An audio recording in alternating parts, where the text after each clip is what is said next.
নমস্কার বন্ধুরা, কেমন আছেন সবাই? আশা করি সবাই ভালো আছেন। আজকে তৈরি করব mixed veg recipe. Mixed veg কিন্তু সবার বাড়িতে হয়, আর আমি একটু তৈরি করব অন্য রকমভাবে। দেখুন কী কী নিয়েছি। বাঁধাকপি নিয়েছি, আলু, বরবটি, পটল, কাঁচকলা, কুঁদরি আর কাঁকরোল আর কুমড়ো। আপনারা নিজেদের মতন নানান রকম সবজি নিতে পারেন। আর আমি সব কিছুই ডুমো ডুমো করে কেটে নিয়েছি। সমস্ত সবজি কেটে পরিষ্কার করে রাখা আছে।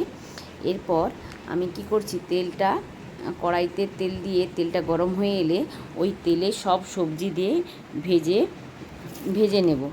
আর ওই সমস্ত রকম সবজি দেওয়া হয়, এতে সমস্ত রকম সবজি দেওয়া যেতে পারে। সবজিগুলো হালকা করে ভেজে নিতে হবে। এতে অল্প পরিমাণ আমি নুন দেব, এবং নুন দেওয়ার পর 4-5 মিনিট ঢাকা দিয়ে রাখবো। দেখুন এই সবজিতে নুন দেওয়ার জন্য কেমন জল বেরিয়েছে, ওই জলেই এই সবজিগুলো সব সেদ্ধ হয়ে যাবে। এতে কিন্তু আপনি নানা রকমের সবজি দিতে পারেন, যেমন ফুলকপি, গাজর, পেঁপে, আরও অনেক রকম। কিন্তু আমার কাছে যেই সবজিগুলো ছিল আমি সেইগুলো দিয়েছি। আর এই রেসিপিটা আমার মনে হয় সবার বাড়িতে বাড়িতে হয়, তবে আমি একটু অন্য রকম করে করার চেষ্টা করছি, কারণ আমার মেয়ে তো সবসময় সবজি খেতে পছন্দ করে না। তাই আমি এর মধ্যে ডিম অ্যাড করব, যাতে ও একটু অন্য রকম স্পাইসি হয় আর ওরও মুখে লাগে, ও খেতে ভালোবাসে। আর এই সমস্তগুলো সবজিগুলো দেখুন কেমন ভাজা ভাজা হয়ে আসছে, তাই এগুলোকে আমি কড়াই থেকে নামিয়ে রাখছি। আর দেখুন কেমন ব্রাউন কালার চলে এসেছে সবজিগুলোর মধ্যে। এরপর আমি এই কড়াইতে তেল গরম করে আমি দুটো দিয়েছি।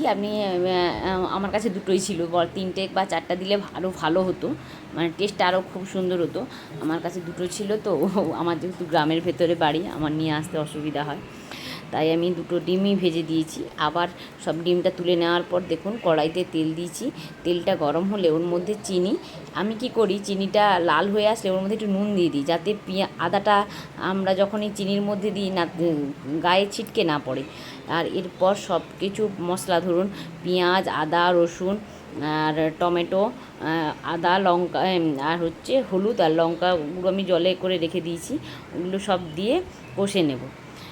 5-7 মিনিট ঢাকনা দিয়ে কষে নেওয়ার পর দেখুন কেমন তেল ছেড়ে ছেড়ে আসছে। এবার ওর মধ্যে ওই সবজি সমেত ওই ডিমটা আমি দিয়ে দেবো। দেখুন কত তাড়াতাড়ি রান্না হয়ে গেল। আর এটা কিন্তু খেতেও খুব সুন্দর লাগে। আপনারা পারলে, আমার কাছে যেহেতু নেই, মিক্সড সবজি মশলা বলে একটা পাওয়া যায়, ওটা আপনি দিতে পারেন, ওটাও খুব ভালো লাগে। আর আপনারা যদি মনে করেন ডিম না দেবেন, ডিম না দিয়েও করতে পারেন, বা আদা রসুন বিহীন করতে পারেন, নিরামও করতে পারেন। দেখো মা, ভালো হবে তো? रुको जरा सबर करो।